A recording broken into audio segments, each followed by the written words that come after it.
I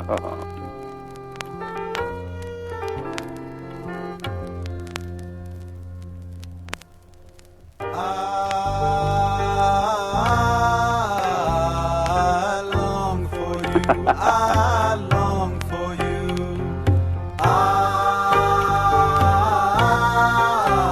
I live for you, and I'm dying for you. Let me love you. Let my heart fly open. Let me come to you.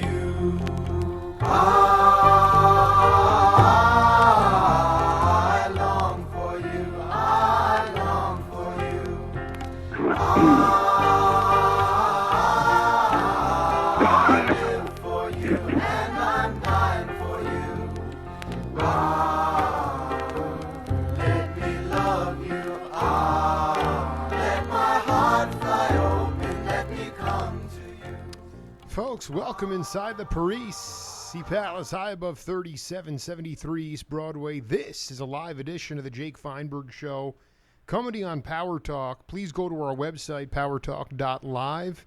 Download our free app and stream all of our live local programming, including Solomon on Blast, the Jim Parisi Show, and yours truly, the Jake Feinberg Show. We can't thank you enough for making this part of your day today, and it's such a great honor to bring back a cat who is not on any mission. There's no mission. He is in love and always looking for more love, and somebody who's really inspiring to myself on a variety of levels, not the least of which is musically, but also the trajectory of his life, never giving up and always looking towards the light. Krishna Das, welcome back to the Jake Feinberg Show. Good, thank you. How you doing? That's great to talk to you, man. That was we opened with Bhagavan Das Swaha, side 1. It's an album that I'm. Yeah. Is that what it was? Swaha. That was. Yeah. Well, that was Amazing Grace. Bhagavan Das wasn't actually singing on that track. Who was? That was yes. me and Jai Uttal, and I think that was not Swaha. I think that was what did we call it? We made a CD too, I think, in those days. Well, the CD. I mean, it's 1974. There was no way that it was definitely a record. I'm looking here. Yeah, that's right. Yeah, it was definitely a record. But it says Bhagavan Das and Amazing Grace, 1974. Swaha. So what is what? Right. What? I mean, this to me, this is where the rubber meets the road with Jake Feinberg, and I want what? Where did the term? Well, what does Swaha mean, and why did you choose that as the name of the album? That's a good question. Well, I don't remember. Swaha is a mantra that is spoken or chanted after you make an offering. And Swaha is where you offer it into the fire. It's part of the traditional worship rituals of India, and it's part of the fire ceremony. So it means you make an offering, and then Swaha is where that offering is sent right into the fire, where it's transformed and sent out to one of the deities or the universe or all that kind of stuff. But it's the mantra of offering. And so that's why we picked it for the name of the record. Yeah, record. Let's be very clear. And there's a copy. Yeah, there's a copy on eBay for $9.99. Yeah. I'm so old I even forgot there was records. No, but I mean, when you're old, you're supposed to remember records. But I'm so old that I forgot there even was records. I'm just surprised you don't have a vinyl player in your house. I mean, but I mean, it's. Can you talk about a Swaha that you did early on in India that was a moment of realization for you, like what you asked? Well, in the temple. In Maharajji's temples, there were many rituals that went on traditionally, and in in the fall and in the spring, there's what they call Durga Puja, which is a 9-day fire ceremony where offerings are made all day long. People sit around and chant, and in this special area they call a Yagyashala, which is a covered area with the fire in the middle, the sacred fire. And offerings are made and mantras are chanted, and this was when this was so powerful for me to be sitting there and watching this go on. For very powerful practice, and it was transforming in the sense that, you know, we didn't have a lot of fire ceremonies on Long Island, you know. Well, yeah, they were like, you know, like backyard bonfires or something. Yeah, we called them barbecues. Yeah, it's Stony Brook, baby. Yeah, I dig. Yeah. I dig. So, you know, it was just amazing. And people would come from all the local towns and villages to participate and make offerings. It was really incredible, very powerful. Yeah, very powerful. You know, going back to, I just wanted you to talk about, to the audience, in high school, what you thought at the time, why you thought at the time you were depressed, and looking back on it now with hindsight, because you had this anxiety, this carried over from, you were very depressed in high school. You had this high school teacher who, Miss Fisher, I think her name was, something like that. She Miller, and she was just exuding a lot of positive energy. But, you know, I mean, there's a lot of peeps today, and myself included. Like, my anxiety really manifested more in college. But I'm just curious: why were you down at that time? I didn't see any reason to be alive. You know, I mean, there didn't seem to be any reason for all this. I felt very empty, and of course, because I was very neurotic, I couldn't have good relationships, and so I was very suffering from that, like many people do. But on top of that, or underneath that, there was also this feeling that, you know, what is this about? What are people looking for? What are we doing here? Why is everybody so stupid? You know, and everybody's so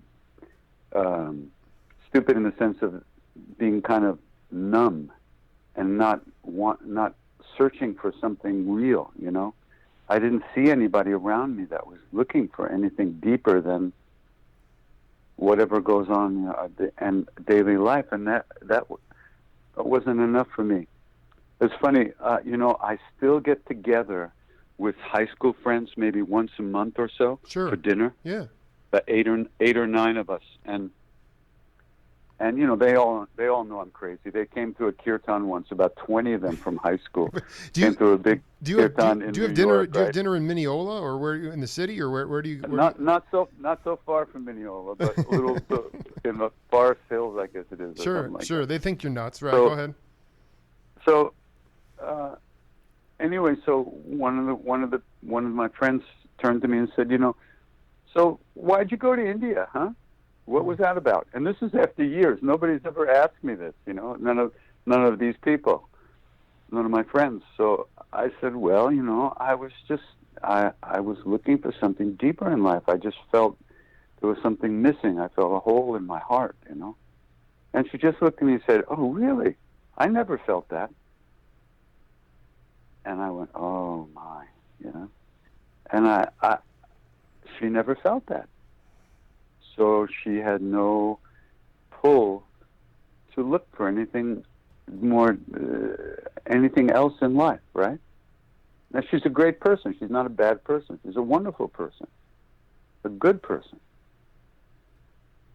But she never had that pull that I was, and that longing that I was subjected to by my own karmic predicament. She just didn't have that, so no problem, right? So there was no way that she could really understand, even today, really understand what this is all about from my side, you know. It was a very tender, poignant moment. she was just. I mean, this is a high functioning individual. She just. I mean, how deep did you go into to this? I just not that it because I mean you're just a regular dude like everybody else. So I mean, but it would be to me, even though they are quote unquote friends from way back when, it would be to ask a question like that to you. I don't want to say it's just overwhelming or exhausting, but I don't even know how you'd be able to articulate it in a way. Well, I'm trying. I don't know. I mean, I'm trying to say. I mean, sometimes people say, "Well, why? What are you doing?" Like, or how many interviews have you done? And I'm like, it's not the quantity, man. I mean, it used to be about getting to Herbie Hancock, or it could be anybody. But it's more about that connection. Once you engage, that's the real. For me, sure. that's real. That's what you're talking about. Is that real part? So people say, "How many have you done?" It's like, well, it's okay. I've been doing it 6 years, so obviously I've done a lot. But it's like that's not what it's about. And to try to and that's much easier than trying to explain. Well, when I was in the ashram with Maharajji, and he could, all you needed to do was sort of look a little bit panicked or worried, and he'd throw some bananas and laugh at you because he knew exactly what you were thinking. I don't know. I'm trying to get at is just this idea of saying, not to the people that show up, that are open, that are seeking, but how do you even try to articulate a hole in your heart? Well, you don't. You just be with people as they are. Yeah, I have no. There's no need to challenge anybody or to point things out to people. When somebody wants something, when somebody's thirsty, they look for something to drink. If they're not thirsty, there's no issue there. Spiritual life, so-called spiritual life, is not better than any other kind of life. It's just another part of life. And if someone is content with what's in their lives at this moment, what am I supposed to make them unhappy?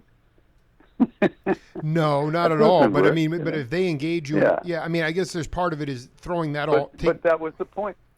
That was exactly the point. When she said, "Oh, I never felt that," that's the end of the conversation. I mean, there's nothing. What am I supposed? Well, you should have felt that. Why didn't you feel that? Don't you see people dying? Don't you see people suffering? Don't you? There's no challenge to anybody. She never felt that. So fine. When she feels it, she'll start looking around. But if she had said something else, there would have been more of a conversation to have, or a different conversation.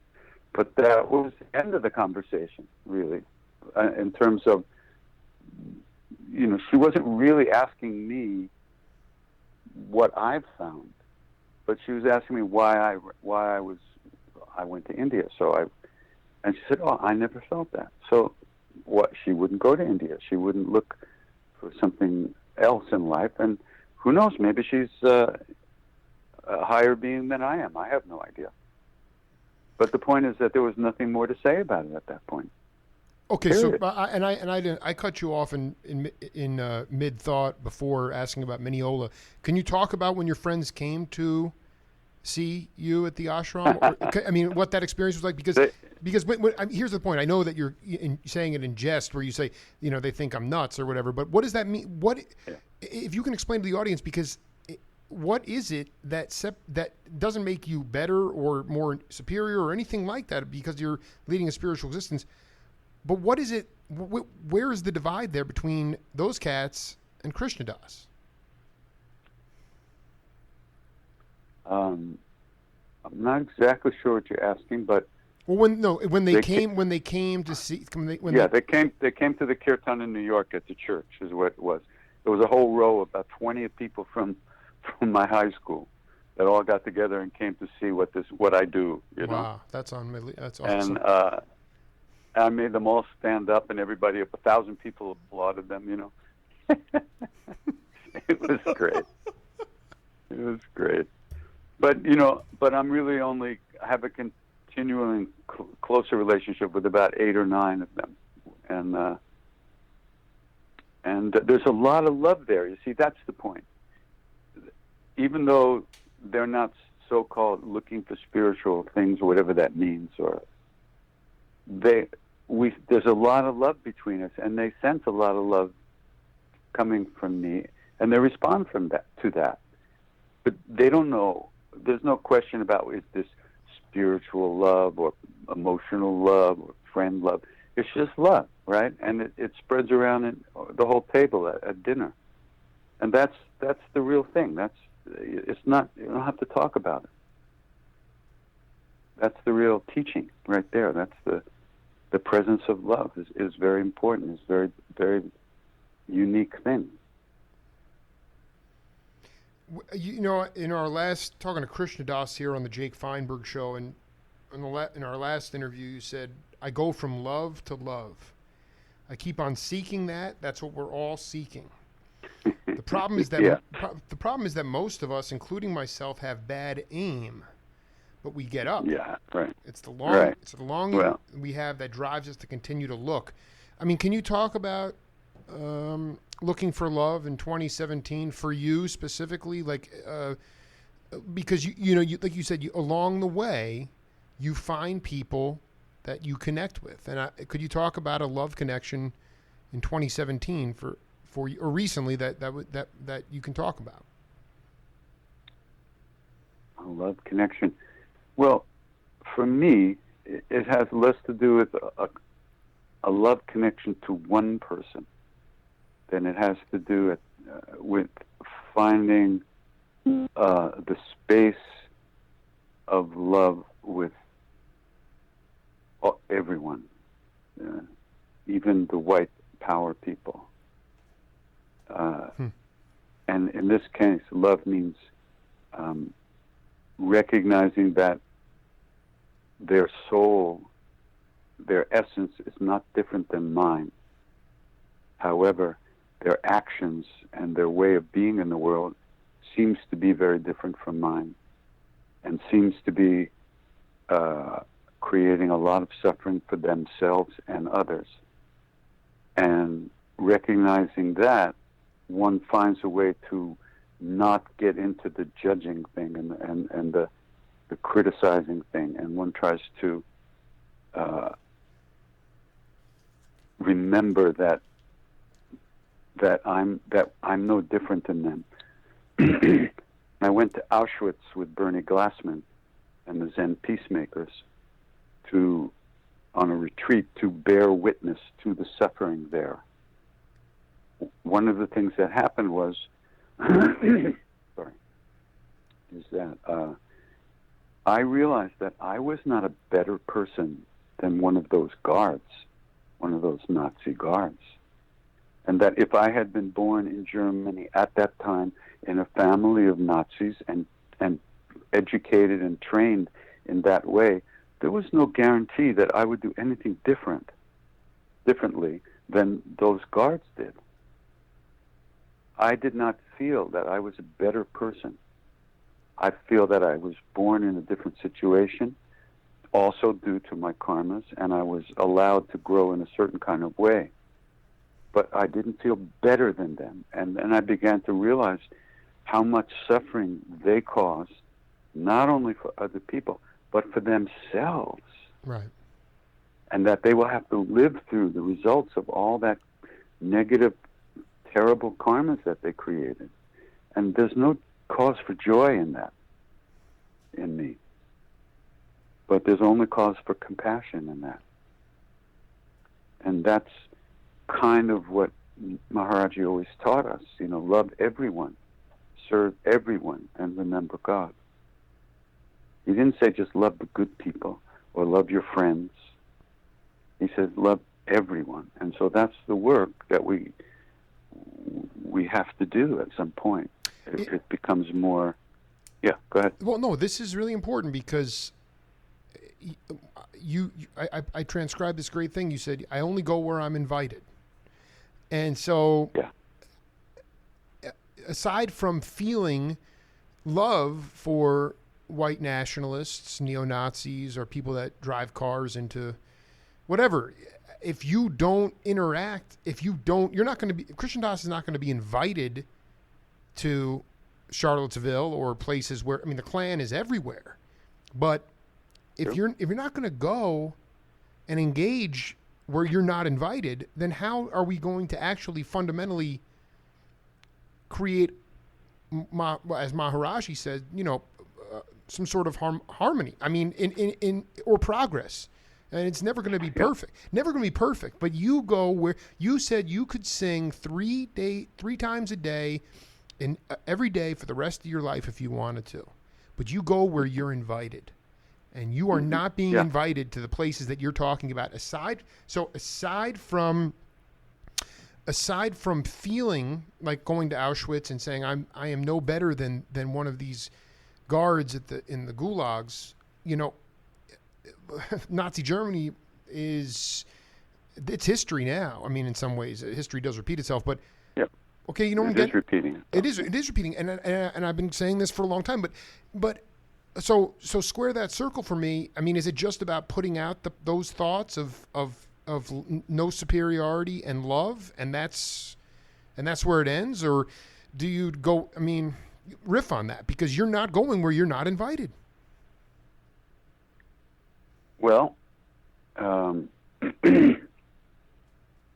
that's, first of all, it's not, when you say I have to love the guards, love the white power people, that's a little bit,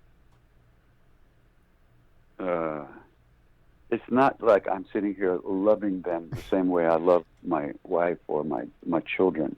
I don't, when the love that we're talking about there is a wider type of love. It's accepting somebody for who they are and not needing them to be some other way. It's a compassionate kind of feeling rather than interpersonal love. Okay, sure. I just want to point that out. I dig.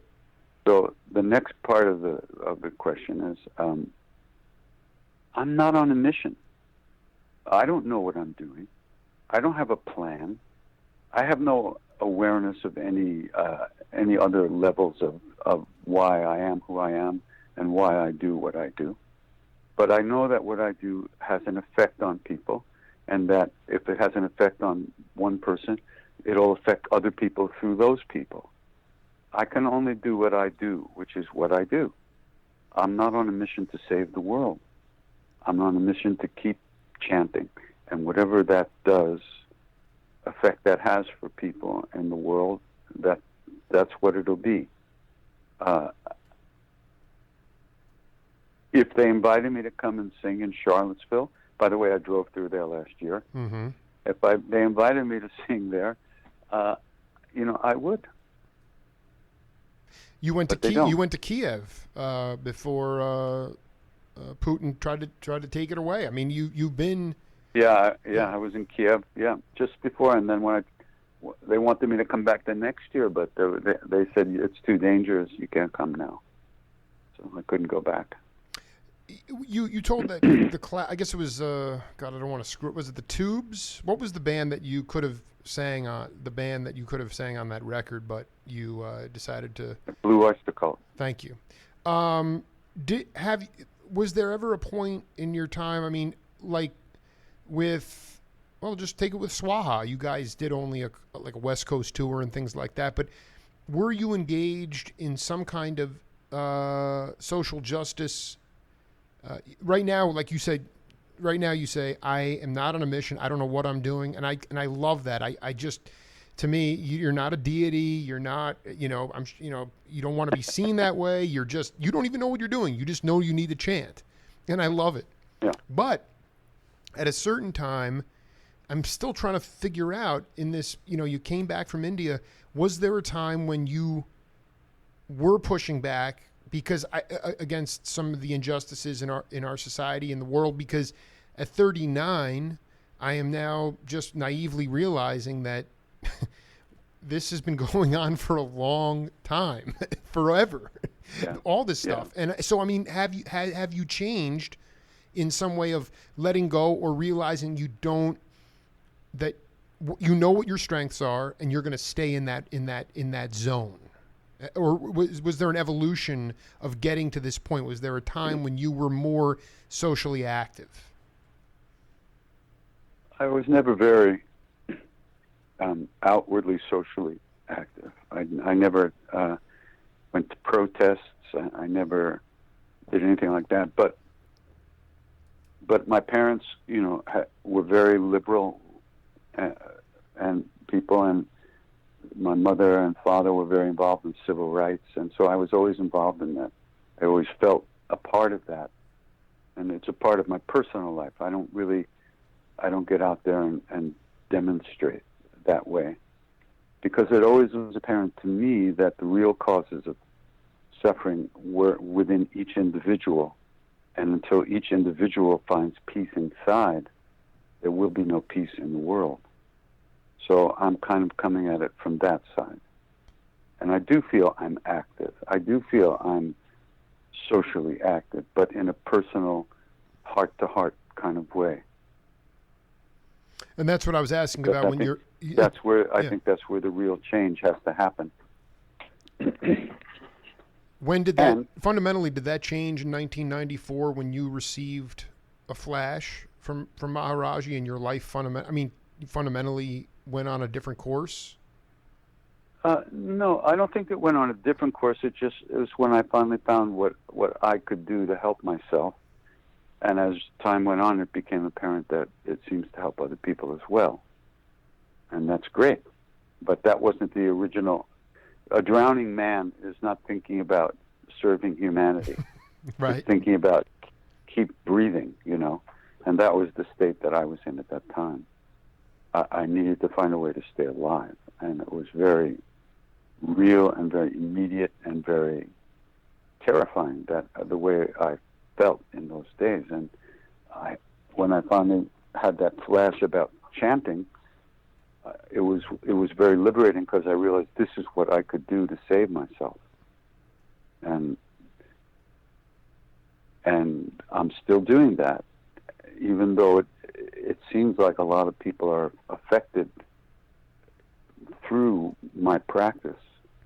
The ultimate, well, I just do it. I don't know why the fuck I do it. I just do it. I exactly. No, and that became very clear to me. And I just, let me ask you another question. If I was thinking, like, if it was like a white supremacist conference and they invited you, or if there was like something that was sort of too corporate, are there things, you go where you're invited to chant, but on principle, are there things that you just turn down, not because it's a conflict in your schedule, but because it doesn't stand for what you are about? Not really, but I was invited to sing at a political rally once. Which very good. I'm not going to mention which one. Okay. But it was a very good candidate who stood for the things that I kind of believe in. And I was asked to come by a very good friend of mine, and I found it very hard to say no, so I agreed to do it. However, the rally was canceled, luckily. And the reason I said luckily is because if I was to sing at a rally for one candidate, then all the people who don't like that candidate would feel that they were not welcome in my chanting when I chant. And that's not the case. And I don't can you say that one more time? That message. Can you say that one more time? In other words, for instance, if I went to sing at a left wing rally, right, then the people on the right wing would feel that they're not welcome there, and then they would extend that to think that they're not welcome when I chant, when I do my regular chanting thing, and that would mean they would exclude themselves from that based on that belief, and it's not true. Everybody is welcome, and I want everybody to feel welcome. This is not a political statement. It is not. Everyone's included. Anyone can come. Nothing is required. Anyone can come, no matter what you believe, what you think you believe, what you stand for. You can still come and chant. This is not a political statement. So if I do something that eliminates 50% of the population of the United States of America, what good is that? Then I'm doing just what you said. I'm in a. You say I only go where I'm invited. So then you're saying if I do that, then I'm uninviting half of the population of the United States, and I don't want to do that. Everyone's invited. Everyone's invited. Maharajji loved all of us equally, fully, and completely, no matter what our minds were telling us. He loved all people. And as we develop a greater kind of love and understanding about humanity, naturally, as that happens, we will do less and less things that create suffering. But it has to come from the inside. Not that political rallies don't have their place and protesting doesn't have their place. They do, but not for me. That's not what your chanting is about. Else. No, that's not what it's about. Yeah, right. It's not about that at all. So, and if I did a rally like that, it's sending the wrong message about the chanting. So I wouldn't do that. So wait, let me just say one more thing. Yeah. Remember when George W. was president? Oh, I do. And we used to think he was bad, right? Right. Yeah. Well, one time I was watching TV, I was channel surfing, and I guess it was CNN or something, and I saw there was a video. They were showing George W. walking down this hallway on his way to meet the first group of widows from the Iraq War. There were about 30 or 40 women waiting for him in this room. And they show the great president walking, swaggering down the hallway, waving at the cameras, smiling, right? And the doors open, and the cameras follow him into this room full of women. He takes 3 steps inside this room. He looks around, and he bursts out crying like a baby on live TV. Crying like a baby. Wow. I couldn't hate him anymore. I couldn't be angry at him anymore.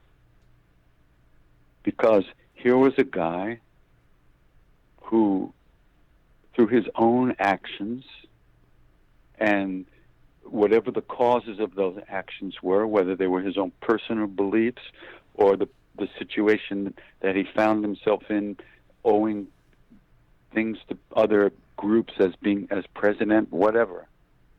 Here's a guy who has created so much suffering, not just for others, but for himself. I couldn't hate him anymore. Was it the fact that you felt that he recognized and probably... No. Did he even... Was it the fact that he recognized that he had caused this suffering? That there was... That's giving him too much credit. So the crying part of it, he let himself... There was just... Yeah. He let himself feel the pain of these women who lost their husbands and their families. He couldn't protect himself.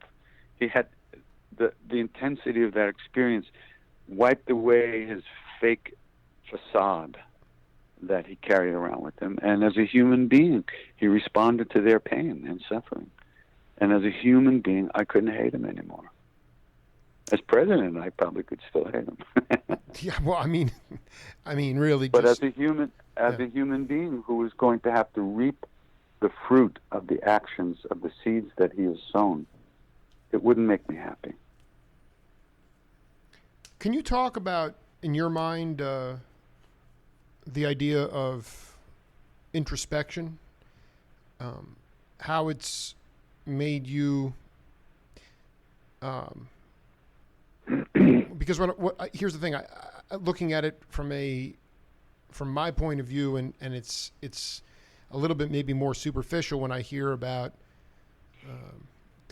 white neo-Nazis driving cars into people, or George Bush, W. Bush, having to deal with these widows, or just people like Dick Cheney and Donald Rumsfeld who manipulated W to get him into the war. I just wonder. I think a lot of people who are deeply introspective people have very little faith that even with their introspection and their open heart and their non-judgment and their love, that any of these people will ever really be truly introspective. That you say they have to live with these things, and yet I don't even know if they are in touch with themselves enough to even feel that. And maybe not in this life, but you understand. We're talking about, when we talk about karma. Yeah. We're also what's the word? We're also talking in the context of rebirth as well. You can't have karma without rebirth. And so George W. may never in this life have to suffer from those particular set of actions, but that doesn't mean that in another birth he won't be suffering very badly. And that's my understanding of these things. I can't prove it to anybody, but it's what I believe. Why can you based on my own experiences and having lived with people who live inside of that worldview and have seen what the results of that world, having that kind of worldview is. And how did you come to that understanding if you can't prove it? I just want you to talk to the peeps about reincarnation, because my wife is Taiwanese, and so she'll be dogmatic at times and say I'm coming back as some sort of farm animal or something like that. I don't whatever it is. Really, that's a very high birth. Well, no, in India, I agree. But from how did you get to this understanding? Because I want people who are apoplectic or sort of feel like, boy, no matter, nothing I'm going to do is going to change this person's, the way that they come at things in this front. I mean, Trump is a perfect example of it, and I just want you to talk about this birth, this rebirth, and how you came to that understanding. Oh boy. Well, I can't really say it was one particular thing. It really has to do from having lived in India so long and spent so much time there, and so deeply participating and entering into that culture, that Vedic culture, the spiritual culture of India and Tibet and Southeast Asia, what they call the East, so to speak. Just being with those people and the great teachers that I've met and great saints that I've met, it changes the way you see yourself and the world you live in. I can't say I had any one great experience where everything opened up and became clear to me, and oh yes, I saw my previous births and my, that never happened to me. But it's like when you live in a foreign country long enough, you start to speak the language a little bit, right.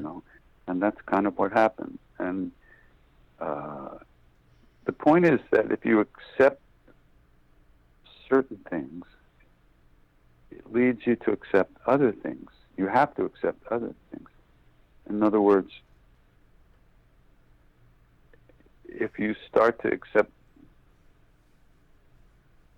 that from anger comes more anger, and from greed comes more greed, and from shame comes more shame, and things like that, and then you accept that from letting go of those things comes a lighter, deeper kind of existence, then you start to see that there is a cause and effect to things, that there is a law of cause and effect, and that is called karma. Now, karma is not fate. You see, that's the misunderstanding. Karma is not fate. It's actually choice. It's openness. In other words, we have choices we can make. We can step over the homeless guy in the street, or we could kick him while we step over him. There's two different things. So if we choose to just step over him without hurting him, that's a choice we make that carries us in a certain direction.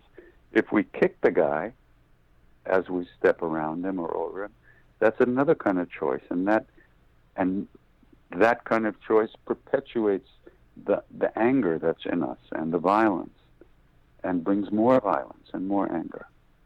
So the seeds we plant are what's going to grow. And even if you don't even talk about rebirth, just in this life, if we keep giving way to anger and greed and shame and fear and guilt and selfishness, what will grow in our lives? More of that. If we cultivate some kindness and compassion and caring and sensitivity to others' needs and understanding why somebody might be acting the way they are, that will lead to more of that. And personally, I've burned for long periods of time in shame and anger and guilt and greed and selfishness and self-hatred. I've burned with that for years and years. And I know it feels better not to burn. Here, in this life right now. And if I'm not burning, then my actions don't come out of that pain. And they don't cause more pain.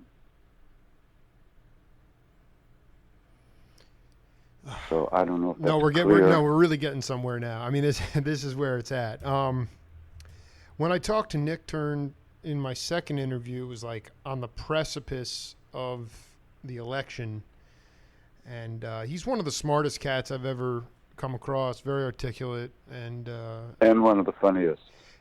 I bet we were having a deep dive, so we weren't. I'm sure he's a humorous cat and a brilliant creative cat.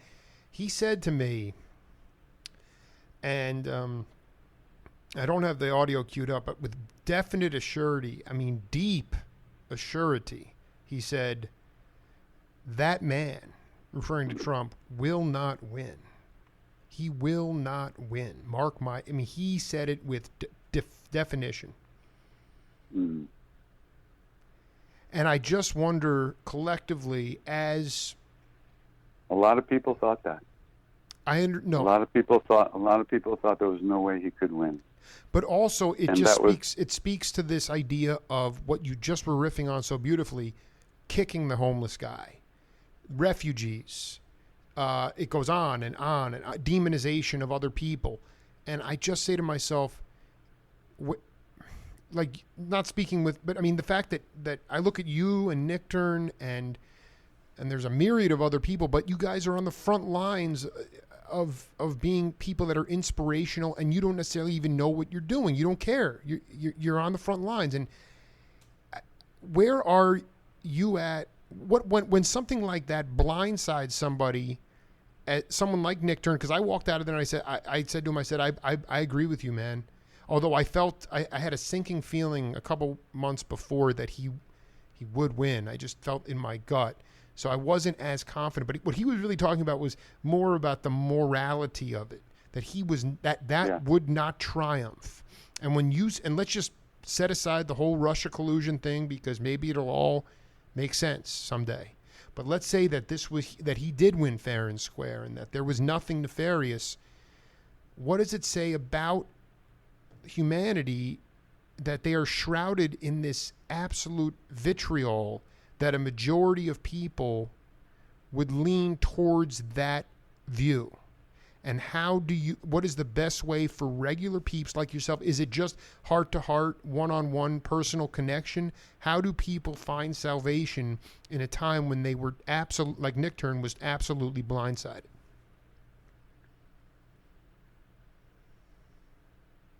It was definitely humbling to see how many people in our country carry such anger and fear and hatred. It was very humbling, because as there's this kind of superior feeling among liberal people. We love everybody. We accept everybody. And there was a real blindness there, because liberals don't accept right-wingers. So they don't love everybody. Right. They don't accept everybody. Only love accept people who are like them. That's like my parents. Yeah, And exactly. there's a tremendous violence, a tremendous blindness about reality, about the reality of the situation. Because those people were disenfranchised and had no voice, we acted like they didn't exist. And so it was tremendously humbling and shocking to many people. Like David. David really thought that someone as apparently immoral as, and not to mention a million other qualities as Donald Trump could ever become president of the United States. So it was very humbling. But listen, the book isn't finished. The story's not over. The actors are still on the stage, and we don't know how this is all going to work out, and we don't know. There's this line somewhere, I don't remember. The devil knows not for whom he works. I mean, we don't understand these things. We only have our own personal little subjective view of things, very narrow, very short-sighted. This is not to make excuses and to say that it's okay, but just simply to say it's a work in progress, We don't know what's happening or why. We just do the best we can. All we can do is do the best. Each of us can do the best we can. Every day, every minute of our lives, if we can. There's no day off. I mean, but I seek counsel from, like with Nick Turn, we did 2 hours, and I was seeking wisdom and things like that. And I say, you're right. I mean, it is all playing out, and it could be, like you said, it could be a cathartic moment for us, and it could be this amazing thing in 5 years that we've really, that was the best thing that could have ever happened. We don't know, but yeah, maybe democracy is really not the best way. I've been thinking lately that an enlightened despot, an enlightened king, would be a great thing. A despot, like the old days, In India, they had these great kings, like Ashoka was a Buddhist ruler who created peace all through the continent. And there was no poverty. Everybody had food to eat. There was, maybe that's what human beings really need, something like that. Who knows? Democracy is only a couple of hundred years old. Maybe it's really not the best thing. Well, I mean, I'm taking that. That was sort of eye-opening. With this. So people had food to eat. Was there violence though? Was there any civil rights, or was it a? I have no idea. I don't know enough about the history part of it, but I know that you always talk about there were these golden ages in India where there was a king that was so good and so righteous and so powerful and so compassionate that the whole country prospered, and there was no poverty. There was no. Also, I hate to bring this up because it's one of those things. In the East, they say there are 4 ages. There's the 4 Yugas or ages, and they go in descending order from the totally open and pure and sacred time where everybody is free and happy and enlightened. And then the sun starts to set, and then in various degrees, each age gets darker and darker, and people become more and more subject to negative influences from within and without. And the darkest age is called the Kali Yuga, which is supposedly the age that we're in now. It's a very difficult, dark time. But these ages are cyclic. And if you buy into the system, you see that this is a part of a cycle. Every day the sun rises, right? It goes up, and then it comes down, and then there's darkness for a period of time. So we can understand that, and we accept that. However, they also say, in terms of the history of the universe and the world, it's like that too. There's a time where everything is fully enlightened and illumined, and everyone is happy and has their is in harmony, and then the sun starts to set, and the different ages come about. And in the darkest age, which is the Kali Yuga, which is what they call this time, it's very dark, and people are acting out the lowest, most destructive, most violent, most hateful urges, and it's very hard to overcome that stuff inside oneself. Right. That's what the inner work. Well, this is a good segue here. We have a game on this program called Name That Voice. I want you to take a listen to this. I just also want to be very clear that, unbeknownst to you, I've been actually playing some audio clips for other musicians about from you. So you have lived on in the Jake Feinberg Show. But this is Name That Voice. I want you to listen to the voice. More importantly. Did they say I sounded like Elvis on acid or something? No, like no. I played what I was playing them was this. It was an epiphany for me. First of all, I could listen to you it's like going to my analyst when I throw on that interview. There's an immediate. I don't know why you think you needed a mic. I thought it was just unbelievable. But you said to me, I don't sing for bliss. I sing to fucking live. And at that point, a huge thing went off in my head. It just exploded because. So I've been playing for the heaviest cats that clip of that audio clip and saying, if you didn't have music, would you die? Would you fucking die? You know, because it's not about the bliss state. But anyway, that's another tangent. This is a Name That Voice. They more importantly listen to the content of it, and then we'll come back and break it down. Okay. That Steve Bannon, who might not be my favorite person in the world, right. that he describes his work as his dharma, and he talks about the Bhagavad Gita. I mean, I'm where he found that word. I mean, it is. We're living in a time when yoga means thin thighs. Right. I mean, the best butt on the block, as Krishna Das says.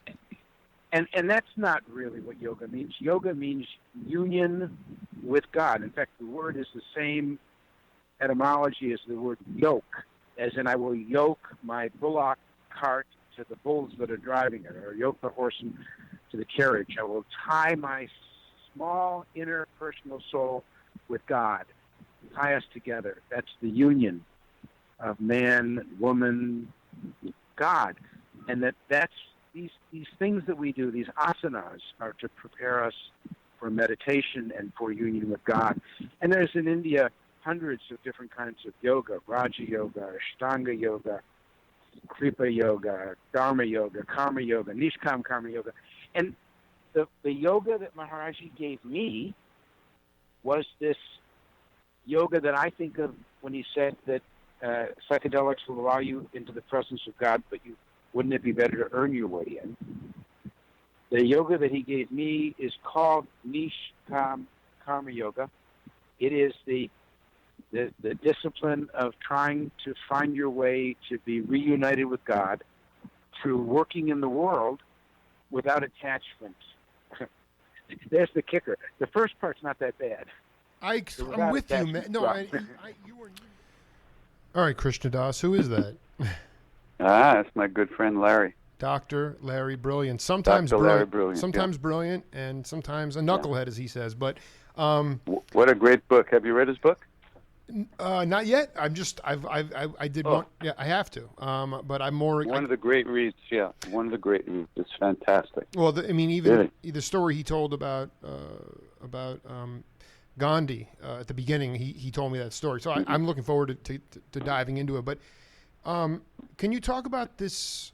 What he was, if you could just sort of personalize what he was talking about, and the kind of yoga that Maharajji gave you, and the yoke, tying it to your own interpersonal relationship with a higher power.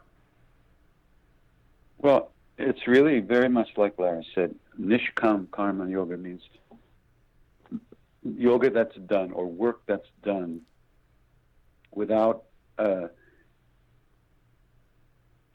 without the desire to enjoy the fruits of the work. It's work that's done for the sake of others.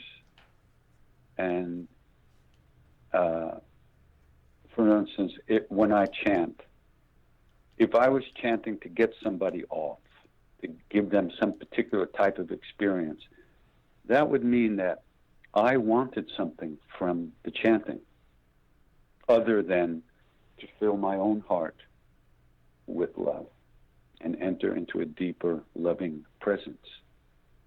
So that's not desireless. That's full of desire, my own desire Right. to get something from the chanting, and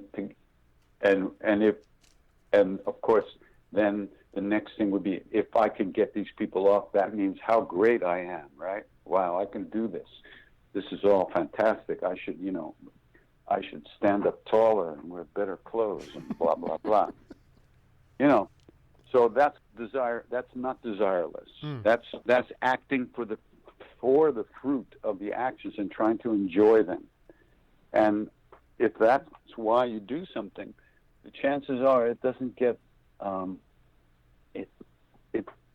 it doesn't bring the kind of experience to the other people, for instance, that is best for them. So Harry was talking very much about when he went out and was so big a part of the eradication of smallpox in India. Now, Maharajji sent him to do that. Maharajji said smallpox will be eradicated. Larry had to go through the motions of being out there in the jungles and running around and going from village to village and getting malaria and sick and everything. And he had to put all that effort in.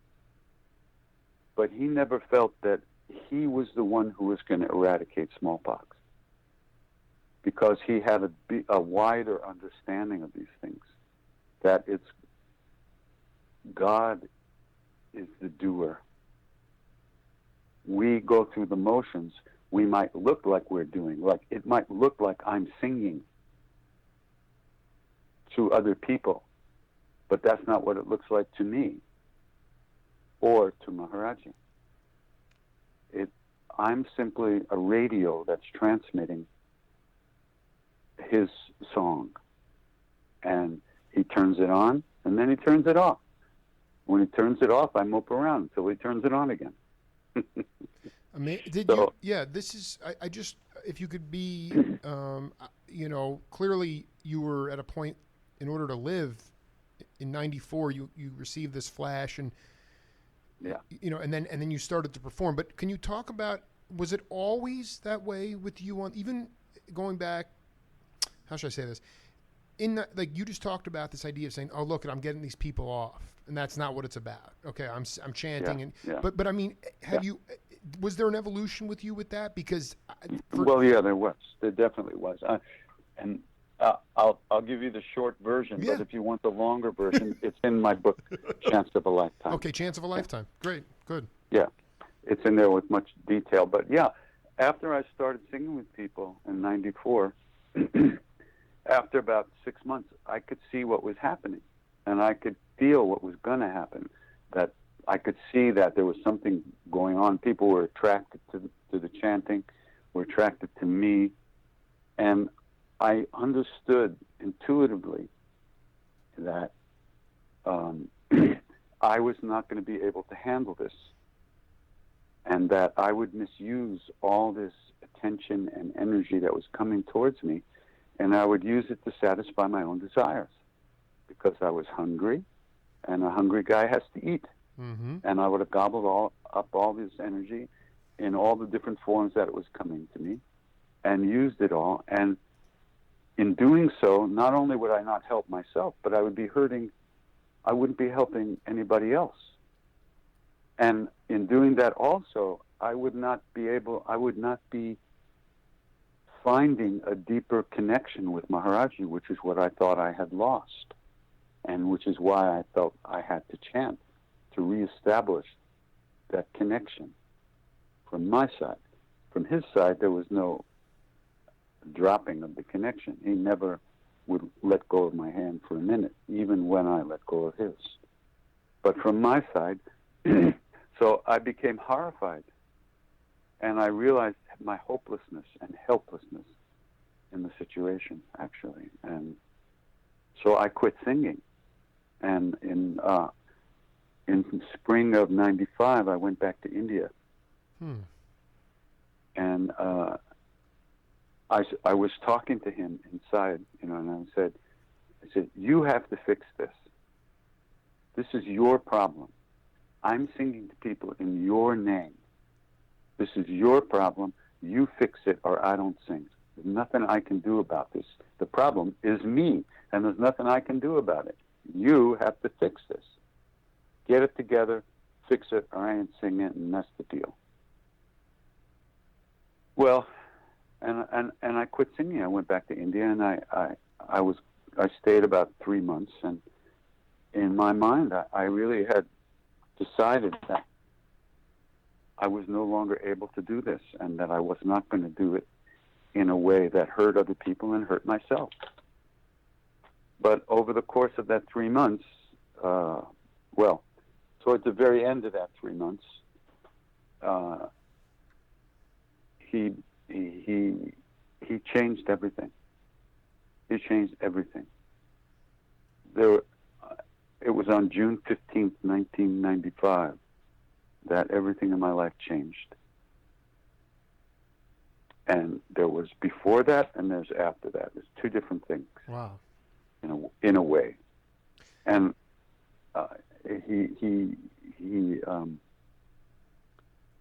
he lifted me into a state of consciousness, so to speak, that I saw everything differently. It was as different as being down in a very deep valley and looking around, and being on a very high mountain and looking around. You get a very different view of things from the top of the mountain, right? Very. And that's the only way I can describe it. And once you've seen what it looks like from the top of the mountain, you no longer believe in what you saw in the bottom of the valley. Mm-hmm. You realize, well, that's what it looks like from there, but that's not the only view of things. Whereas before, that was all you knew. So once that had happened,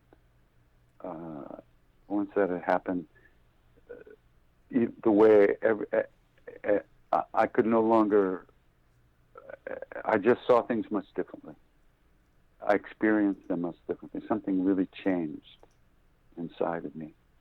And I was able to come back and continue singing. And really sing. Really give myself to it.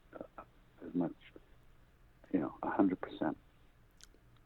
So that was all his grace. I mean, I was in a situation where I was helpless. I could not do this. I could not. There's nothing I could do to change it, except beg for mercy. Yeah. No. I mean, this is so. Just for the chronology, the flash occurred in '94 that you must chant in order to survive. Yeah.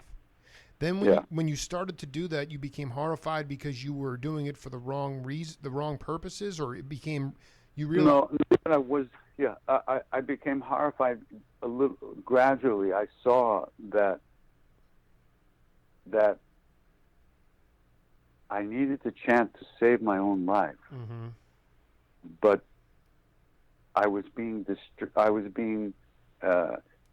shifted into a different.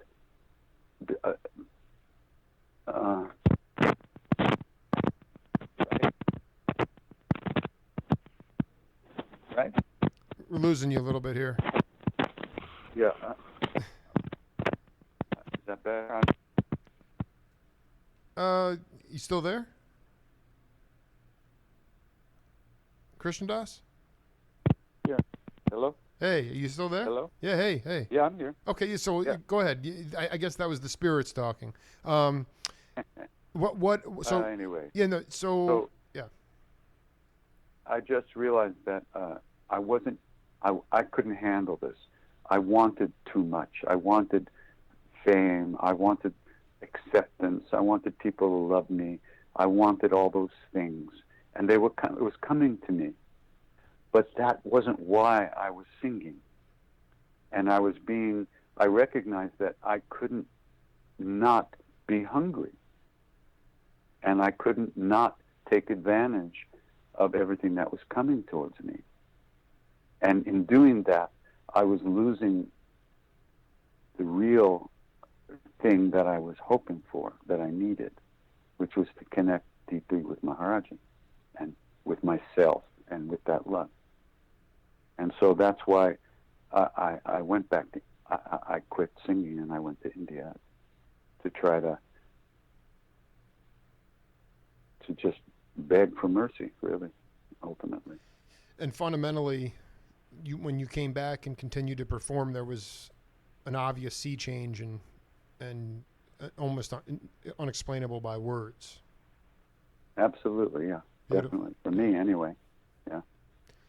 I don't know that anybody else, even to this day, people have their own experience of everything, and certainly when I chat with people have their own experience of that, and that's what they're supposed to have. It's not my job to dictate what a person experiences. I just sing, and what happens, happens. And so everybody has their own version of it, including me. And what we're talking about is my version of it right now. Well, we've been cooking here for an hour and 10 minutes, and we're going to call it a day. I just want to let you know that if the Swaha LP, this was a double album. Are you aware of that? Because I'm looking here, side one. Yeah. Yeah, side one, side two, side three, side four. And, yeah, go ahead. Isn't it divided up? One part of it's Bhagavan Das and one part of it's Amazing Grace, I think, right? I have not yet gotten my hand. There's a copy on eBay for $10, but I'm actually considering $10. I mean, I'll take that in a heartbeat. But I mean, this I'm going to mail you this LP, and then it's going to put onus on you to actually buy a record player. I'm not going to buy a record player, so don't do it. I'll find it. I think I must know somebody who has a digital copy. I'll find it. But Krishna Das, I hope that in the near future we can do another interview in person, and I always enjoy your thoughts, and I have a better and more clear understanding of what drives you. I often wonder, though, how many people must come up to you and ask for advice, and that's not really what you're doing. You're chanting, but yet I still try to wonder about how you deal with the idea of you're not a prophet. That's not your role. That's not what you're here for. So I do appreciate you taking the time, though, to talk to the people that my people and the people that are listening to my show, and that the stories that do disseminate and resonate all over the world, and continued success and continued enlightenment through this time. Thank you. Thank you very much. Take care. All right, you take good care. Bye-bye, Krishna Das. Ram Ram. Bye-bye. Part 2 in the books with Krishna Das, a chanter and a Hindu chanter, and somebody who is I have deep respect for, and he'll be performing all over the Northeast and who knows where else. But we'll be back in about 20 minutes with the Fishberry Mountain. In the meantime, we're going to rejoin Swaha.